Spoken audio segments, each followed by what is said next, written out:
আপনি দেশের একজন বীর সূর্য সন্তান। আপনি এইমাত্র মনোনয়ন জমা দিয়েছেন।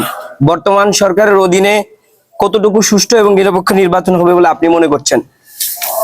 বর্তমান সরকারের আমলে আইন শৃঙ্খলা পরিস্থিতির ঘোরতর অবনতি হয়েছে, তবুও আমি মনে করি তাদের সদিচ্ছা রয়েছে। তারা সুষ্ঠু ফ্রি ফেয়ার নির্বাচন দেওয়ার জন্য বদ্ধপরিকর এবং আমার দৃঢ় বিশ্বাস তাদেরকে যদি আইন শৃঙ্খলা বাহিনী ভালোভাবে সহায়তা করে তাহলে নিশ্চয়ই আমরা 2026 সালের 12ই ফেব্রুয়ারি তারিখে একটি সুষ্ঠু নিরপেক্ষ গ্রহণযোগ্য একটি নির্বাচন আমরা পাবো।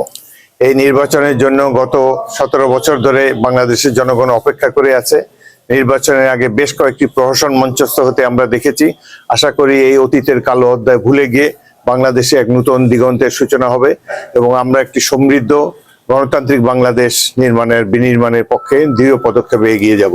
তারেক রহমানের নেতৃত্বে বিএনপির ভবিষ্যৎ আপনি কেমন দেখছেন?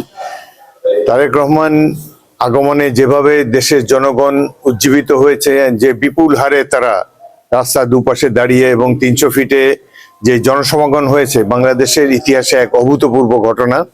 এত বড় জনসমাগম আমরা কখনো দেখি নাই এবং আমার বিশ্বাস যে তার নেতৃত্বে দেশ সমৃদ্ধির পথে এগিয়ে যাবে। সাধারণ জনগণের এই যে বিপুল হারে আগমন, এতে বোঝাই যাচ্ছে যে তারা তার আস্থা জ্ঞাপন করেছে নেতা হিসাবে জনাব তারেক রহমানের প্রতি এবং তিনি তার পিতা এবং মাতার যোগ্য উত্তরসূরি হবেন বলেই আমরা বিশ্বাস। ক্ষমতায় গেলে নতুন প্রজন্মের জন্য আপনাদের কি পরিকল্পনা রয়েছে? প্রথমে আমরা আশা করব নতুন প্রজন্ম। বর্তমানে ইতিমধ্যে এই মাফিয়া সরকারের আমলে মাদকের প্রসার হয়েছে ব্যাপক। এই লালমোহনে আমি পরপর 6 বার নির্বাচিত হয়েছি, 20 বছর এক নাগাড়ে এমপি ছিলাম, কখনো কোনো মাদকের অভিযোগ কারো কাছ থেকে পাইনি।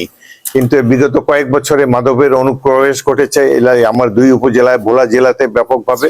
তো আমরা আশা করব যুব সমাজকে আমরা তাদেরকে উজ্জীবিত করতে পারবো, তারা যাতে সকল প্রকার নেশা জাতীয় দ্রব্য পরিহার করতে পারে, তারা যেন খেলাধুলায় অংশগ্রহণ করে, ডিবেটে অংশগ্রহণ করে, লেখালেখি সাহিত্য চর্চায় মনোনিবেশ করে।